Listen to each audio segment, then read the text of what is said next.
Great.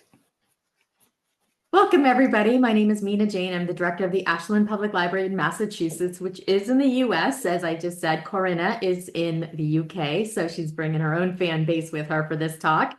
But I'm so excited to talk to her about her book, her new book that just came out about, it's called I Love Romcoms and I Am a Feminist. And I cannot wait to talk to her about about the book and her everything about it. So I hope you enjoy chatting with us for the next hour.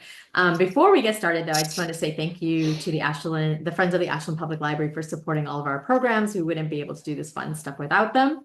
I'd like to thank Corrina for letting us share this program with other libraries, because when libraries work together, we make magic. And this, I think, will be a very magical program.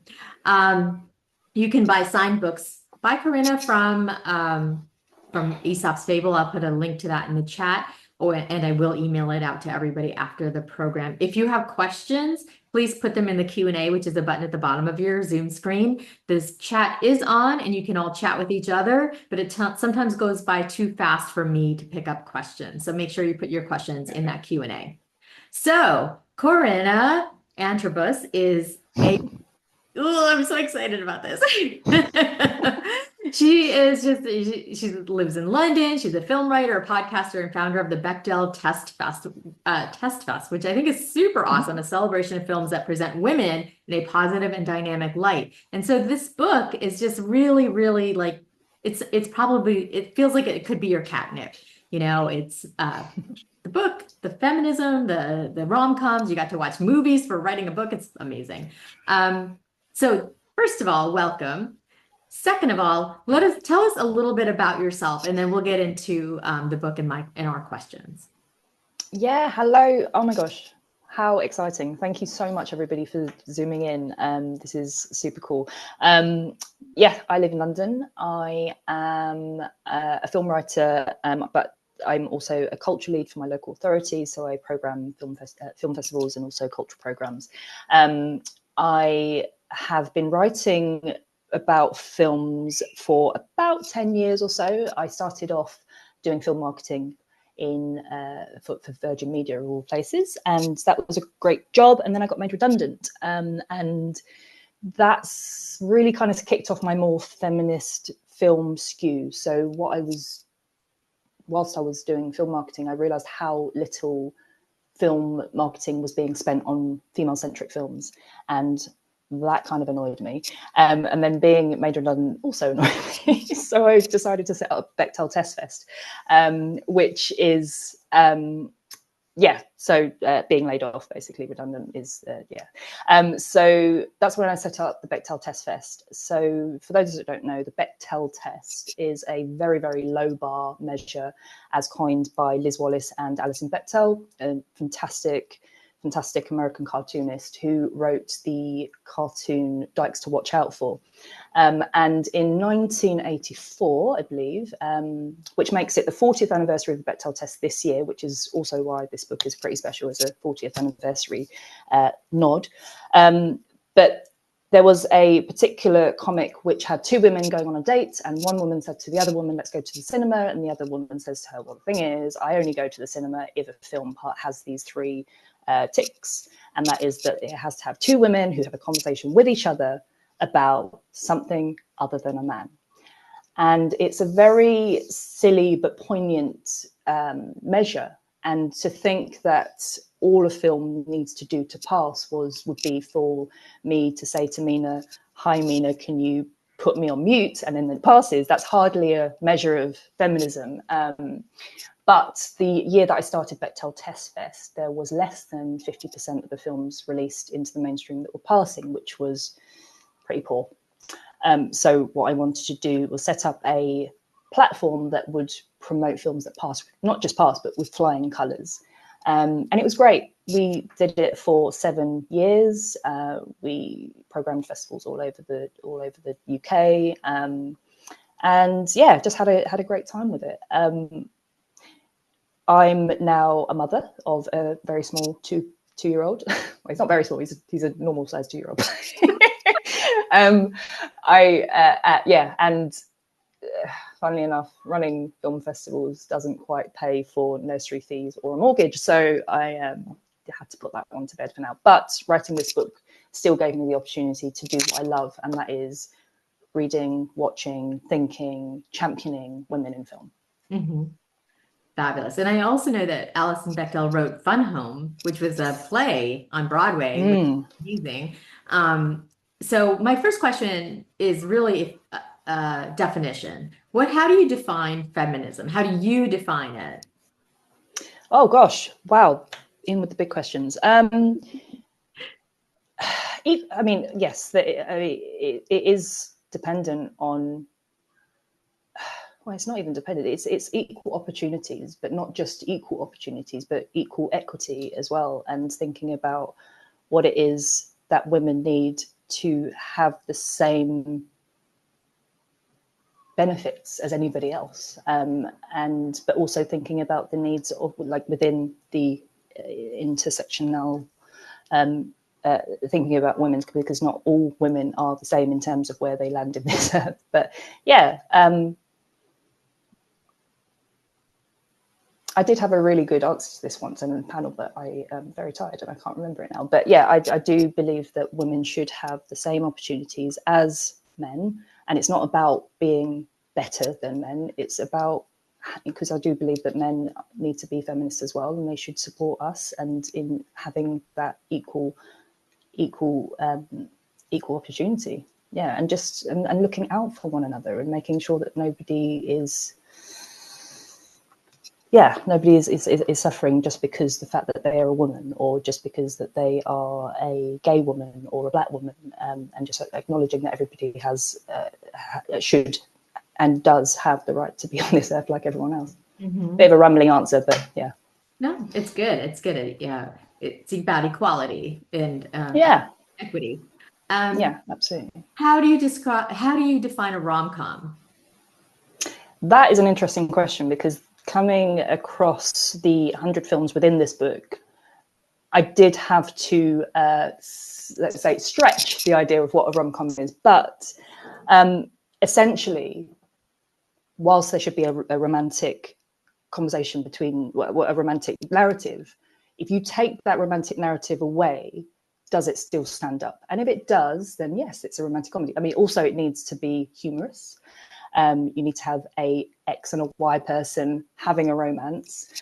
And I think what's interesting in this book is that there's so many different variations of what funny is and what humor is. And I've really enjoyed ripping apart what people might think essentially is the typical rom-com, because yes, you got your slapstick and your, kookiness, but something like Phantom Thread, for example, when you look at it through a satirical lens, it's hilarious. And so that's why I've put something like Phantom Thread in there, which I think some people might be surprised at. And then there's also films in there that not a lot of people might have thought about. For instance, 40-Year-Old Virgin, not Virgin, 40-Year-Old Version, which is the Netflix film. And essentially, whilst that was billed as a, it's a cool New York black and white fat black woman making her way in the world, trying to find her creative spark. But there is such a beautiful romance in there, and it's funny, and you've got the meet cute, and you've got all these typical rom-com tropes. But I think that's a really interesting one that I've managed to put in the book, because it deserves to be a rom-com. But I think because of the assumptions of, as soon as you call something a rom-com, people switch off. Mm-hmm. It didn't want to lean into that. And I understand that, and I respect that. But I was just like, no, you are a rom-com, and I'm going to hail you as that, because I think it deserves not only to be, I think it actually ups the rom-com credentials by including films such as 40-Year-Old Version in there. It's so good. It's such a good film. Like, I do All right, everybody. You make sure. Yeah.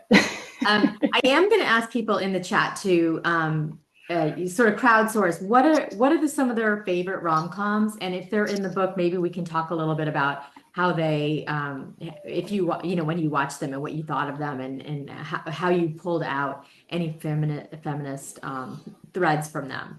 So I'm going to start with When Harry Met Sally. Classic. did you felt like that was a rom-com with a feminist perspective? Why? So many of the films had so many different things that I could have gone with, but I thought, I mean, when you think about When Harry Met Sally, what do you think about? Cat's Deli, the orgasmic scene. Like, it's just such a staple in the literature of cinema. And it really got me thinking about the importance and how revolutionary it was to have a woman really express and demonstrate what an orgasm sounds like, but and how important that was actually after that. I mean, if you think about that time, it was late 80s. There wasn't that on that level of mainstream. There wasn't that many people talking about what faking orgasms, and all of a sudden we were suddenly going, oh wait, women fake orgasms. I mean, we weren't saying that, we being women, but a lot of men suddenly were like, oh, okay. And it got us talking about it. It got us talking about the concept of orgasms, faking orgasms, and how women can have autonomy over their sexual desires and also do what it is that they need to do to get over that. And while faking orgasms themselves aren't necessarily a feminist thing, because, you know, if you unpick that, then actually it's something that, you know, I mean, that's a whole different kind of conversation. Like, you know, are you saying to a man that you've pleased me when you haven't pleased me? Like, but yeah, there's a whole different conversation. But I think what's so great about that scene is how she completely wipes a smile off Billy Crystal's face, because he just thinks he knows everything about women. He thinks he's got all of them down. He's saying that, oh, I can make women go to animalistic places, and she's just like, oh, really? And then just completely, it's such a great snapback in all the histories of like smugness for a woman, and you just really like, yeah, this is great, well done. And I think yeah. Wasn't it his mother that was the woman in the background that said, I want what she's having? Yeah, it was great. And it was Meg Ryan herself, when they were filming that particular scene, it was Meg Ryan herself that said, let's not talk about it. I'm going to just demonstrate it. And it wasn't planned. And so everybody on the set was like, okay. And then she went with it, and it became this incredible thing. So the fact that Meg Ryan herself was somebody that was like, I'm going to do this, I think this would add volume to and weight to the story and my character. That in itself, I think, is a great feminist trait, in that it's a woman taking agency over the character that she's playing and then absolutely smashing it. Yeah. Mm-hmm. Absolutely. And they often tell you in writing, and I'm not a writer, that to show, not tell. So that had so much more impact because she just did it. She didn't try to convince him verbally that, you know, women can fake orgasms, which I thought was awesome. So somebody says, how far back did you go in picking films? Because she's thinking about Philadelphia Story, you know, the sort of Katharine Hepburn, Tracy, oh my God. Yeah. Tracy sort of thing. Yeah. So I actually went back as far as the 1920s. So there is a silent film era. So there was a silent film called Miss Lulu Bett. And in order to make sure that I had a really good breadth of rom-coms, I lent on so many of my fellow critic friends. And I've got Pamela Hutchinson is a British film critic and programmer here who specializes in silent films, and she and I had some fantastic chats about how great that era was for women in film. You know, you've got, and it's not necessarily seen as like this typical rom-com, but again, it's you have Miss Lulu Bett, who is a spinster in her family home, and she's basically treated like a slave, but then she is swept up with the idea of how a marriage can then elevate her as a woman and give her security, which back in the day, when women weren't necessarily forced, you know, not necessarily having much of a place in the workforce, although they were fighting for that. But what's interesting about Miss Lulu Bett is that it is essentially written by suffragettes. There's a really, it's only a short film. It's actually on YouTube, so anybody can watch it. But there's some really interesting nods into the feminism of the time then, which is where these, I think it's the Lucy something League, and apologies, I forget the surname of the Lucy League, but the Lucy League were championing for the idea that women shouldn't have to lose their surname when they get married. It just didn't make sense to them. Still doesn't really make sense, but you know, for women in the 1920s to be like, you know, campaigning for this, and there's all these jokes about that in the film, which are very telling. And I guess you kind of overlook them unless you realize what it is, that the significance of those films. But yeah, it's the first entry to the book, and it just really helped structure my way of thinking and thinking, okay, well, this is a really good point that I'm trying to make here, that all the rom-coms in here are reflecting the feminism of the time, the mindset and the challenges and the things that women were trying to rise above or make points about. But yeah, so Miss Lulu Bett is the one that gave women an early lesson in self-respect. And it was written by Zona Gale, who was the first woman to be awarded a Pulitzer Prize for writing as well. So you've got all these like strong women behind it. And yeah, it's fabulous. So yeah, I wanted to make sure that I was going right back to as far as I could go. But yeah, there were so many other silent films in there, but yeah, my publishers were also just like, yeah, nobody's going to have heard of these. So I did have to keep it relatively mainstream. My first list of 100 didn't get past. And they were like, yeah, nobody's going to read this book. I was like, okay. But yeah, so that's how far I went back. Actually, that brings up a thing, because you said that the rom-com, like what you were seeing was that the rom-coms dealt with issues happening in that time period. So that was 1920s, suffragettes. We were just talking about the Philadelphia story, sort of like the 50s, maybe. Yeah. They were dealing with, and the strong women, because we were talking about this before we started, like in terms of directors, there's Nora Ephron, and that I know of, and now, oh my gosh, Barbie, what is her name? Greta Gerwig. Greta Gerwig, right? Yeah. There's not that many, you know. So like Rob Reiner directed When Harry Met Sally. So, you know, why aren't more women directing these films about women for women?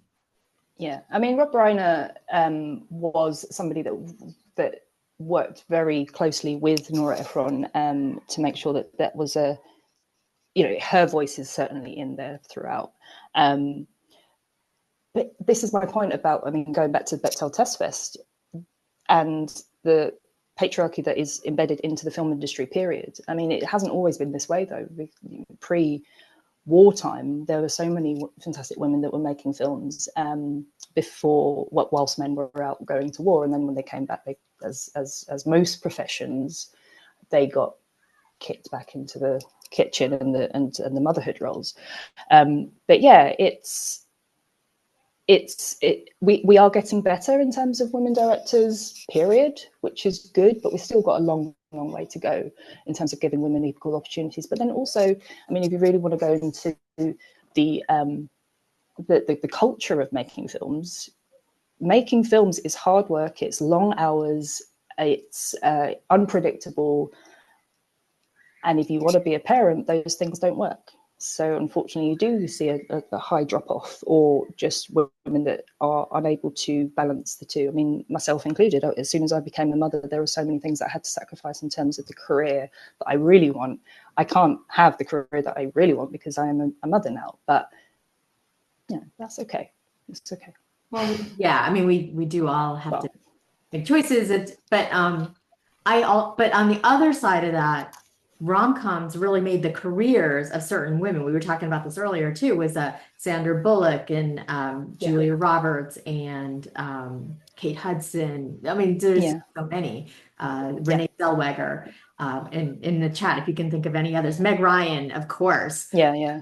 Jennifer Lopez. But yeah, you do have a lot of women writers in rom-coms as well. So, which I think is where you get the more rich stories, because, and that's not to say that men can't write women's stories, they can, but yeah, there's a lot more solidarity in writing from a place of truth and understanding when you have women on board.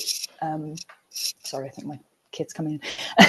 When you have women on board and writing behind the scenes. I mean, if you do look at the credits on most of the films that I've referenced, whilst there is a lot of male directors, well, I mean, there's quite a few male directors, most of them will also have a woman director, woman writer, should I say. Yeah, so there is that, at least. I think this is an interesting question from Barbara, is because this has all to do with casting, I think, and just completely correct me if I'm wrong, but she says, do you ever consider how American rom-coms often pair a pretty or adorable woman with an ordinary looking man, like When Harry Met Sally? I noticed that British more frequently put more ordinary women in a star role, and I applaud them. It's like more of a comment. So British films have more. Sorry. So that they, in American rom-coms, usually the woman is really cute, like Meg Ryan, like Roberts, and the guy's like, it's all right, like, you know, Billy Crystal. Whoever thought he would be a leading man, right? I mean, have you watched Billy Crystal recently? Because he was hot. But yeah, I get what you're saying. The jumper. I mean, yeah, that's yeah. But no, I mean, I think this is it. Meg Ryan, although she's beautiful, there is something about her that is still very normal and accessible, and she wasn't necessarily, I don't know, like aggressively good looking in the way that maybe Barbie has, but then Barbie's kind of leaning into that whole point of being this aggressively attractive woman, this disturbingly attractive woman, should I say? But like, yeah. Yeah, and I mean there is interesting difference between British rom-coms as well. If you think about Richard Curtis and his through line of Notting Hill and Love Actually. Yeah, there's British rom-coms really sort of lean into this idea of what America thinks British men are like, which is the Hugh Grants, you know. And from speaking as somebody that lives in London, there's not that many Hugh Grants knocking around my neighbourhood. But yeah, you know, the very polite, very awkward, very which I think is actually quite interesting, because on the flip side, for American rom-coms, you've got the sort of awkward woman, and like, although she's very cute, you've got this, you know, like very accidentally cute and a bit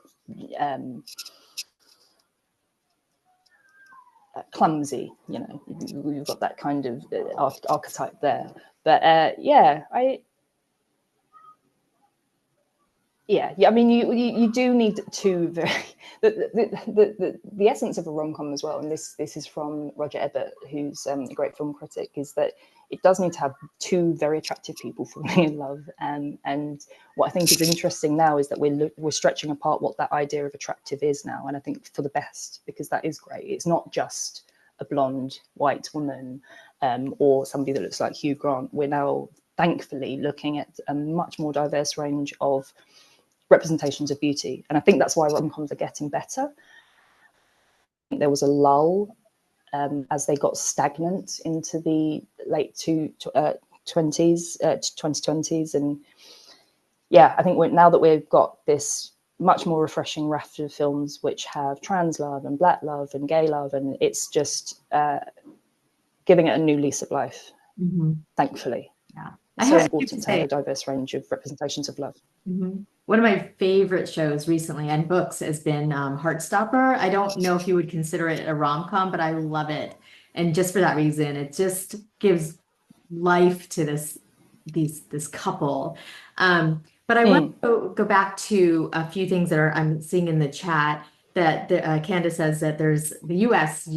Generally draws a very thick line between girl next door like Meg Ryan, who is gorgeous. I can't imagine her living next door, but also bombshell like Charlize Theron or Yeah, Margot Robbie. Like, yeah. So they'll put somebody like I don't know what makes somebody girl next door beautiful. Cool. Accessible, somebody that you would meet at the water cooler at work or the farmer's market. She might have a fringe. Yeah, somebody that essentially a man can feel like he has a chance with. That's where I think rom-coms, particularly in the 2000s, should I say, were trying to reach this archetype of girl next door that you could potentially reach. It's not this unimaginable complete fantasy world, which, I mean, they've got porn for that, so that's a whole different conversation. But yeah, I mean, if you're thinking about 500 Days of Summer, for example, that was such an interesting film that really was the cookie cutter of the girl next door and the kind of girl that the guy would want. And I think this is a really interesting portrayal. Was that Drew Barrymore? No, that was Zoe Deschanel. Oh, that's right. Zoe Deschanel, yeah. And I'm not sure if you guys have heard of the trope, the manic pixie dream girl, who is essentially a trope that has been born out of rom-coms, and that is a character that essentially just lives to serve the desires and validate the desires and quirkiness of a man. And therefore it comes across as something that is quite ridiculed, but of course she is great because she makes a man feel completely validated. But 500 Days of Summer was one of the rom-coms that I put in the book because it flipped the manic pixie dream girl on its head, and it was essentially the revenge of the manic pixie dream girl, because you've got the guy who is essentially everything that Zoe Deschanel's character Summer is a figment of his imagination. And it's she loves his music, she likes the kind of clothes that he wants her to wear, but as this film goes on, you realize that everything that is so great about her is all in his head. And yes, she's actually just a normal woman. This is the importance of a rom-com that is saying women are just women, and they're gonna be normal and women, and they're not there to just fulfill your desires, and they're not there just to like the same kind of quirky music you like, because that's not reality. Mm-hmm. And you have to be prepared for a person to be individual, male or female. You can't let anybody put anybody on a pedestal, essentially, because it is only going to lead in disaster when you just think that somebody is going to be this perfect person, because perfect doesn't exist. Right. But yeah, I think 500 Days of Summer was one that at first I thought, oh, I got a problem with this, and then I unpicked it. It's like, actually, this is a parody. This is a parody of, and it's a warning to anyone, men or women, of fictionalizing perfection. Creating a perfected idea of what somebody should be, because they don't exist. So Judith reminds me that when I said Drew Barrymore, I was thinking about 50 First Dates, because that's also the turn of that thing, because this guy has to convince this woman that they love each other every single day. Yeah. Right? Yeah. Yes, this is it. I must admit, 50 First Dates is not in the book. Drew Barrymore is great. She's so great. But there are some of the rom-coms that she is in is like Never Been Kissed. I just found too creepy. I was like, wait a minute, this because he thought she was teacher. I don't know. So some just didn't put like. Cool, enjoy them, but in terms of a feminist lens, no, it's failing. I am getting so Candace wrote this thing about that after leap year, it felt like rom-coms just went downhill, both in quality and, I mean, I'm paraphrasing Candace, but again, let me know if I'm wrong, but they kind of went downhill, and you know, like there was like this sort of dearth of good rom-coms in the Mm. 2000s, early 2000s. So she's wondering if there were good rom-coms at that time from your perspective, ones that did have that deeper storyline that was feminist and that could speak to women. Yeah, yeah, absolutely. I mean, it was an interesting time because I think this was where, if you know what the phrase "jumping the shark" is, it just realized that rom-coms were doing so well in the late 90s, early 2000s that they just got churned out without actually thinking about the integrity of them, and they were just like, oh, what's the, you know, AI wasn't exactly there then, but it was as if AI had just created a bunch of stockpile stuff and ticked, They were very like Blonde Woman, yeah, completely formulaic. But I mean, you've got okay. You start 2000s with Legally Blonde, for example, which is huge. Like, it was one of the biggest rom-coms ever, and that was a really interesting one because it turns the blonde stereotype on its head and showed that actually women who are blonde, surprise, surprise, might actually have brains under there as well. And you know, the blonde women obviously got a really good snapback, and that was an interesting story because that was actually written by a blonde woman who went to a law school and realized how patronizing everyone was to her and how mean people were to her, and she actually dropped out and wrote Legally Blonde, which I think is such a great story and such a great like snap back at all of that. But yeah, well, what else is in there? So, well, the early 2000s as well, and this is what's interesting about Black rom-coms. There was such a great line of rom-coms that had Black characters in them, but because they featured Black characters, they weren't considered rom-coms, they were considered Black films. So therefore got completely sidelined from the whole genre, which I think is pretty sad because some of my favorite films were majority Black cast. And that's where my love of rom-coms came from, by seeing this wonderful range of films that had Black, affluent, loving, complex relationships with one another that you just didn't see anywhere else because racism. And in the UK, we had Bend It Like Beckham, which came out in 2022, which is still like one of the best films. And, you know, it's very treasured here in the UK.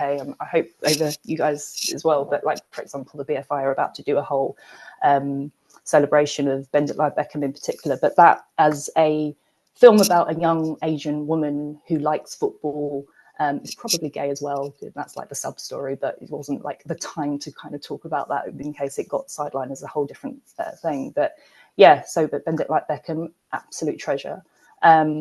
Love Jones was 97. Let me see what else there is. Oh, My Big Fat Greek Wedding was 2002. Like, incredible film. That was such an important film in the rom-com canon in terms of like that has so much feminism behind and in front of the camera in terms of this Greek woman who decided we never see Greek love, Greek representations. And I'm going to put myself, Nia Vandalis, to put herself in the film, write the film. She even crowdsourced money to be able to put it on. And then Tom Hanks got involved and like, yeah, anyway, it's the story behind My Big Fat Greek Wedding is incredible. And it's still, I think, to this day, the highest grossing rom-com of all time.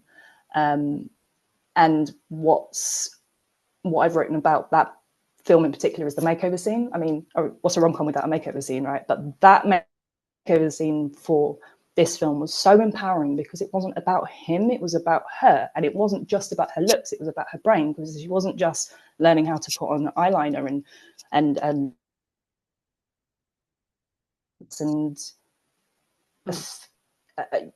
educating herself to give herself self-esteem. And what's more attractive than somebody that has confidence? And it was such a, yeah, that's a really empowering one as well. So early 2000. And also not the tagline for that movie, but there was something about it where it said like my big fat Greek wedding, and then it would cross it out and say Indian, and then it said Italian, and then it said Jewish, and then it said, so it was like such, it was something that so many people could relate to.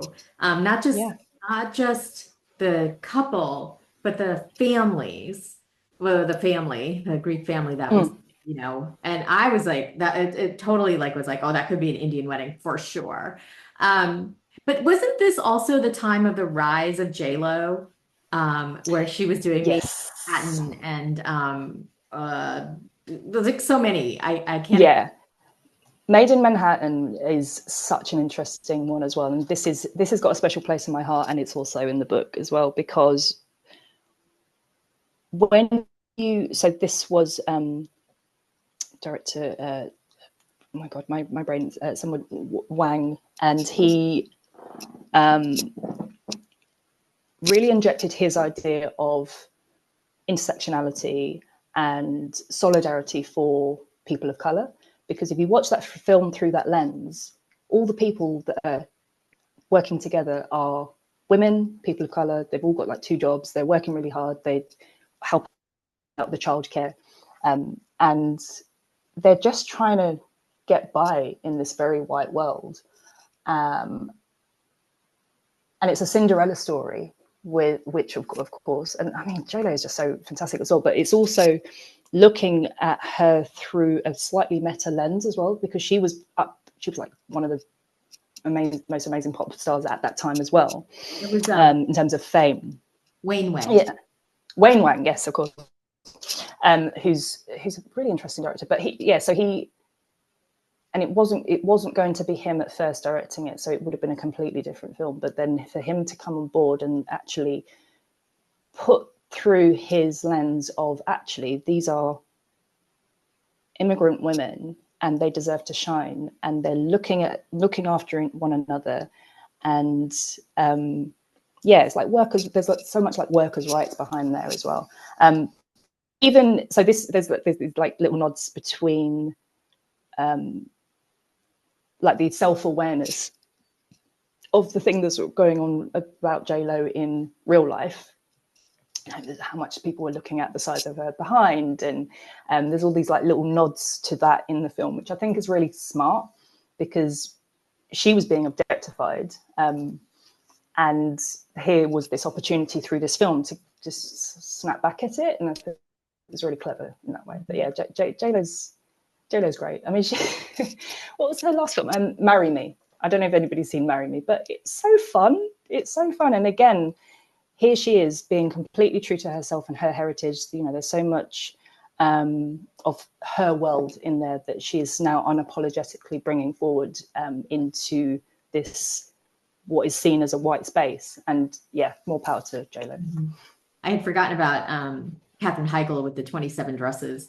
Adorable movie. But I want to go back to what you had said about the early 2000s and the Black films that were not being called rom-coms. What were some of the ones that you really enjoyed, so we can look them up and watch them and enjoy them too? Yeah, so Love Jones, one of my absolute favourite films. And this is Nia Long and Lorenz Tate, who are just beautiful, beautiful people, and sexy and soulful. And yeah, I mean, Nia Long is essentially the Meg Ryan of the Black rom-com world. Like she's so cute, and she's so interesting, and she's so quirky and funny, and yeah.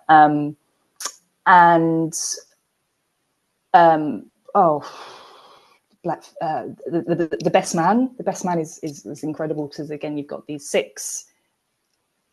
three men, 3 women, was it even more? But yeah, just like an affluent, sexy people having all these backstories, and they're intertwining, and it's just so funny.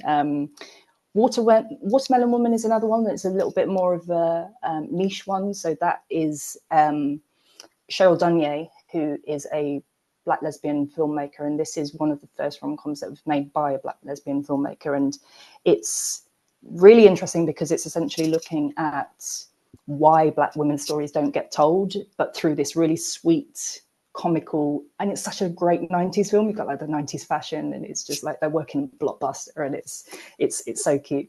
Boomerang is actually one of my favorite ones as well, and this is the first studio film to be released with a all-black cast, with Eddie Murphy headlining. Headlining, it's not a music act, you know, leading. And Boomerang was fantastic, but it's really interesting to look at it through today's lens, because you look back at the reviews that were coming out, they were really infused with a lot of racism, because essentially critics at that time, which were majority white, and critics have historically been majority white and male, which is why a lot of rom-coms don't get the love that they should. Yeah, a lot of the critics, and there's a like, it's still online today from the New York Times, I think, but it's essentially looking at it, saying that it can't get its head around the fact that there are these black rich people having a normal life, and they call it a retrograde fantasy, I think, which is just, it's like when you pick that apart, it's like, what does that mean? What does that really mean? But Boomerang is fantastic. It kind of reminds I'm sorry, it kind of reminds me of what people said when Crazy Rich Asians came out, and they were like, I didn't know Asians could be that rich. Yeah.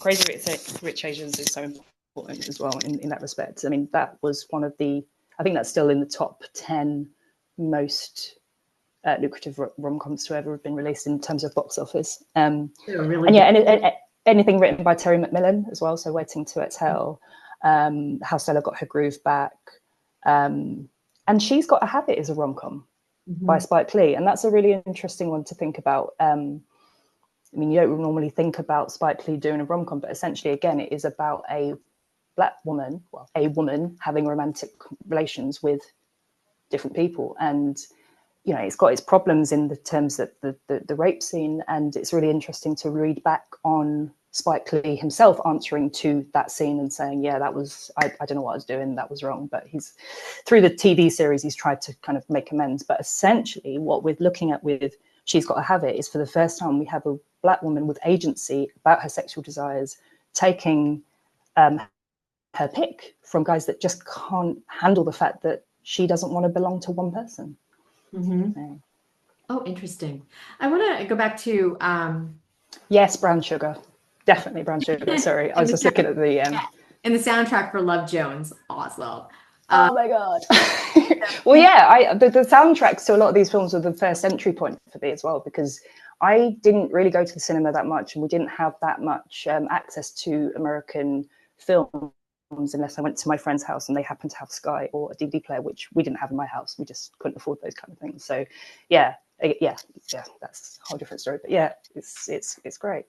I do want to ask you about the progress of a rom-com through the lens of feminism, because most people sort of think that rom-coms are about a woman looking for a man and getting that man however way they do it.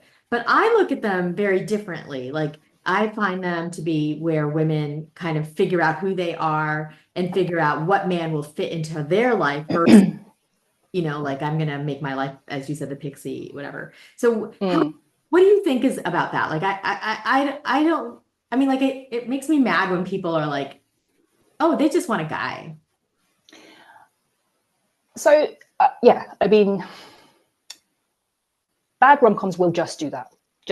But, and this is the point, when they're done right, they show the complexities of where a relationship sits in terms of the checkpoints of anybody's life. And as I'm getting older and I go through different things, so, you know, university, first loves, buying a house, getting married, having a kids, all of those things, rom-coms are so good at growing with you. And as long as there should be enough adequate representations of those particular points in your life to show, because we all fall in love and we are going to have a decision whether we have kids or not at some point. Some of us might be older when we have kids, and it's like some of the rom-coms in here, I think, you know, they straddle IV conversations, not having kids conversations. And I think through the platform of a rom-com, it can really add depth to and complexity to those stories and make people feel seen and have some sense of catharsis. Rom-coms in the 80s are really interesting to me because you've got women finally entering the workforce at a more significant rate and actually being the boss, you know, getting into the boardroom. So things like Baby Boom, which more straddles the idea of having a kid and being a boardroom kind of person, which really got me, by the way. I was in tears by that one because it was very like fitting for my life at that point, because I was just like, oh my God, this is actually what I'm going through right now. Not that I was like that rich and wearing shoulder pads, but yeah, there was elements of that got me. But Working Girl, for example, is so good. But Broadcast News, which is one of my favorite films ever, because you've got the rom-com is the backdrop, but what essentially in the 80s rom-coms in particular is women realizing that the romance is the most important thing, and they are having careers as well. And where does a man fit into that, as opposed to how do I get a man? Mm-hmm. And wanting love and marriage and a relationship period is not something to be embarrassed about. We all need connection. So yeah, the romantic comedies that are able to accept that and not ridicule it and show the complexities and the complications of that are the best ones. What was the and this is, I mean, what film are you talking about? So Working Girl in particular. Yeah, Working Girl. Waitress in a way as well. Waitress is an interesting look at becoming a mother. Mm-hmm. Yeah. Okay. What is JD asked, what's the difference between the early rom-coms and screwball comedies? So screwballs, I mean, it's the style, it's the velocity of, it's the kinetic energy of the two people just battling it out. And that really, I mean, that is really where rom-coms first started to be seen as rom-coms, in the way that silent films didn't necessarily fit into rom-coms because they were just silent films, because it's like, well, they're not talking. It's the same as like black films, like, well, are they? But you know, there are subsections within those mis-genre categorizations. But the screwballs and the comedies of remarriages are such an interesting time to look at. So if you think about films that are essentially before the pre-code era, so in the pre-code was when there was a certain set of rules that were set by the government, essentially, to say that you can't have too many things that could potentially,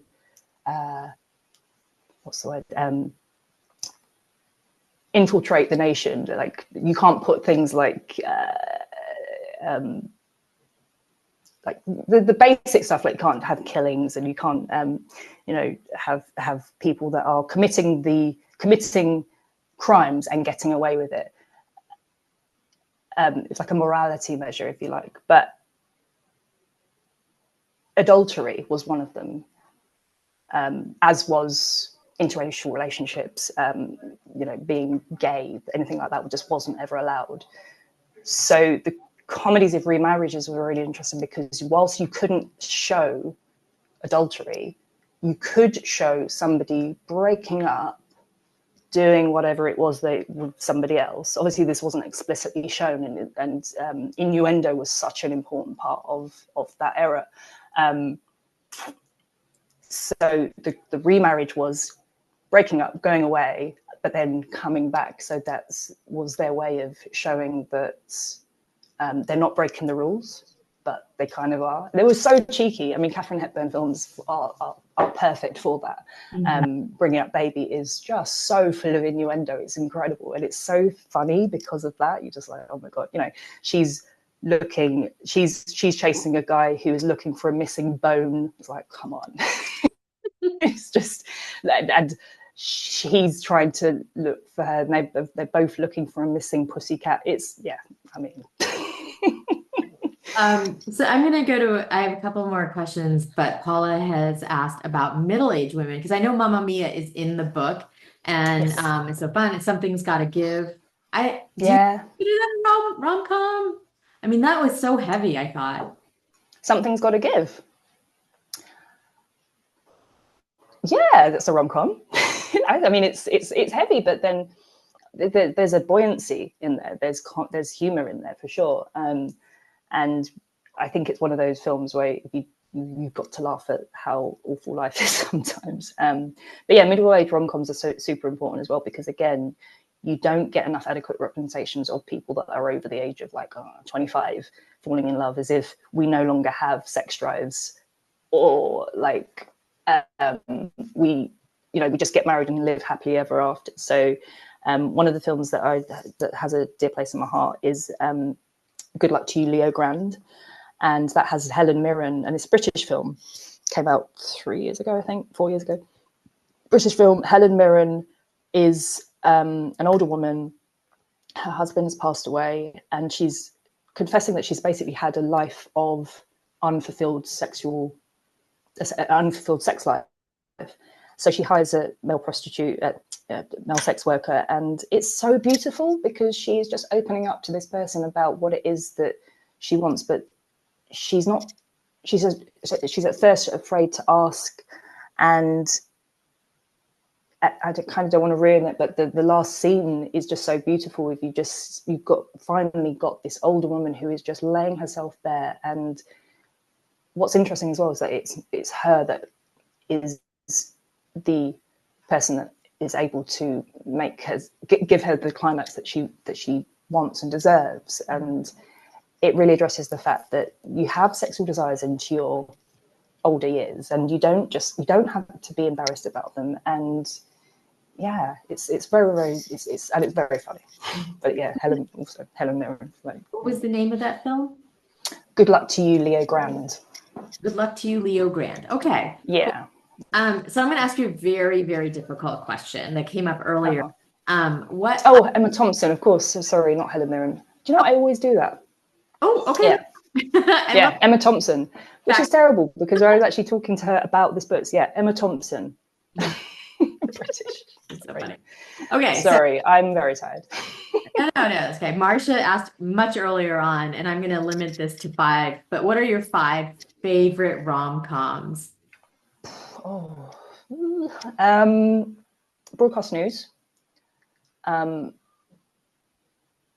Yeah, like Holly Hunter, just absolute space in my heart for that woman. She is able to emit passion and neuroses and intelligence in a way that I don't know how anybody else can. She's got such a rage that I understand.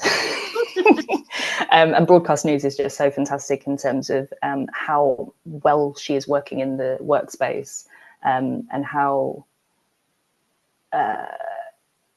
rampant she can be. Because that used to be me, basically working. It was and people just workaholic, Love Jones. I talked about Love Jones as well. The soundtrack, the beauty of it, just the vibe of it. You just got these smoky bars and these poetry scenes and this lovely people coming together.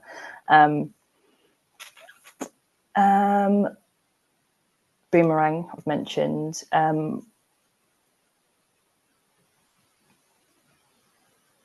Rye Lane, and I don't know how much you guys have heard of Rye Lane over in the US, but Rye Lane came out 2 years ago, I think, and it's such a typical rom-com, but it was revolutionary in that it's got 2 black leads, and they're so cute and so funny, and it really leans into the fact that it's a rom-com. There's no apology to it.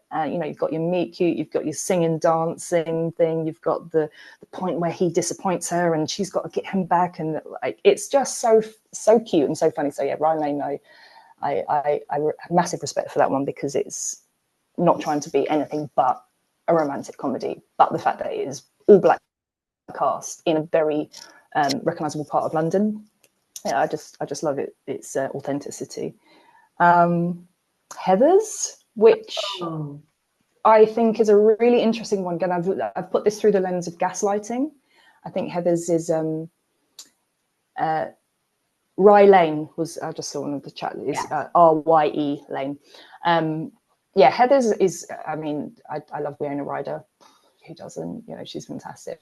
And there's so many different iterations of the film Gaslight, which is in that as well. Is that 5? Have I said 5? That was 5. That's amazing. Nothing that I would have expected, though. Interestingly, Yeah. I've just seen Notting Hill. I've recently watched again. I actually did an introduction for that recently, and that's great. It's such a quintessential British one as well, you know. So, yeah. How did you pick 100 films? Like, how did you have like films and you had to cut it down to 100? With great difficulty. With great difficulty. I mean, my publisher was just like, oh, let's do 100. I was like, can we do 40? And they're like, no, 100 is such a nice round number. I was like, okay. But then by the time I'd done 100, I was just like, oh my God, there are so many others that I want to explore. And because I just assumed that so many weren't ever going to make the book because I thought they were bad, or I assumed, they're just a Drew Barrymore, like it's going to be rubbish. But then doing the research and watching again, I was just like, actually, this has got some weight to it. This is really saying something. And I'm not writing another one anytime too soon. But if there was another one, there is another 100 to write about. But in order for them to be in the book, first and foremost, that I needed to know that I would have screened it as part of my film festival. So if I could confidently say, yeah, I would screen this film and talk about it and applaud it, that was one of the credentials for me. If it was pushing the genre forward, as opposed to just falling into the stereotypes, you know, if the female character had autonomy, if there was a journey that she was going on that we could get on board with, and even if you've got the assumption of her being a one-dimensional character, how does she unpack that character and make us see that she's more than that? Mm-hmm. Those were the things for me. As long as they had great dynamic women, not just in front, but ideally also behind the camera, to say that this film is trying to say something about the female experience and how important it is that this thing called love that we all go through affects our lives, and how it, you know, changes our minds and on things, then yeah, it's, and also if it made me cry, if I got goosebumps, if I was watching it, I was like, well, it's done its job. You know, rom-com is supposed to also move you. Mm-hmm. You know, never underestimate the feelings that you get when you watch love. It's, you know, let's just boil it down to it. Love is all. Oh, that's amazing. Okay, last question.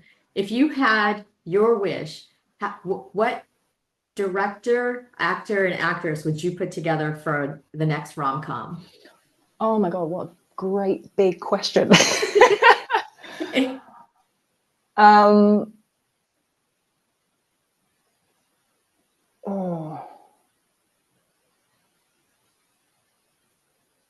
mean, Holly Hunter, I'd watch her make breakfast.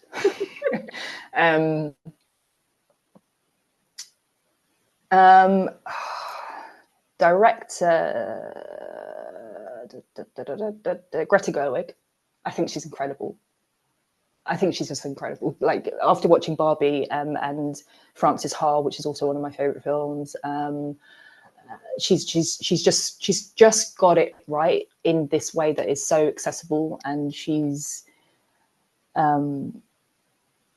messy and intelligent and normal and smart, and yeah, I think Greta Gerwig could certainly direct. Or Nia Long. It's going back to but Angela Bassett as well. Angela Bassett is just incredible, and she's got such depth. And she's the lead in How Stella Got Her Groove Back, and also Waiting to Exhale. Her setting the car on fire in Waiting to Exhale is just like classic, absolute iconic. You know, yeah. And yeah, has that answered it? Who's the guy? The guy. Or the love interest. I don't want to say guy. Could be another Could be anybody. Yeah, that's a good point, actually. I mean, I do love watching Greta Gerwig as well. She is also one of my favorite actresses. But I'd like to see her do something. I mean, she's done quite samey things. So I'm gonna say I would put Angela Bassett and Viola Davis together. I mean, that's not even fireworks. That's like bonfire night. But yeah, you can tell us who you think too. I just was like, as soon as you said Angela Bassett, I was like, ooh. I just what was it something I have to flick through who else. Yeah, that's a really good question. It's going to bug me, and I'm going to be like, that's who I should have said before. But yeah, it's great. Kristen Stewart, I thought, was absolutely really interesting actress. She's in Happiest Season, which was the first lesbian Christmas rom-com, and it's a bit silly, but it's so fun. And I think Kristen Stewart is such an interesting character as well. It's like she's really leaning into her sexuality and just making sure that everybody knows that she's a lesbian, and deal with it. Like, good for you. Good for you. Well, we are actually out of time. This is wow. I know it's flown by. Flown by. Thank you so much, and I am going to totally recommend your book to everybody here because Love Romcoms. Read it if you have book recommendations and a really good perspective on why we should love them. So I hope everybody gets to read it. And Corrina, I look forward to whatever comes next for you. Yeah, gosh knows. Well, right now it's bed because it's 8 o'clock. Well, it's putting the little one to bed. So yeah. But thank you so much. I really appreciate having the time to talk about this passion of mine, and I really hope that you will go and look at some of the other rom-coms that I've mentioned. And yeah, if you've got any more that you think I should be thinking about, please, I'm online. I'm easy to find. Drop me a line. I'd love to hear from you. Awesome. I think you're gonna get inundated. Because there's so many. Anyways, have a wonderful day and evening. And for everybody who's here, thank you so much for being here. And just the chat has been fantastic. So I hope you all have a good weekend and watch lots of fun movies while you're at it. Yeah. Thank you. Good night, everybody, or goodbye.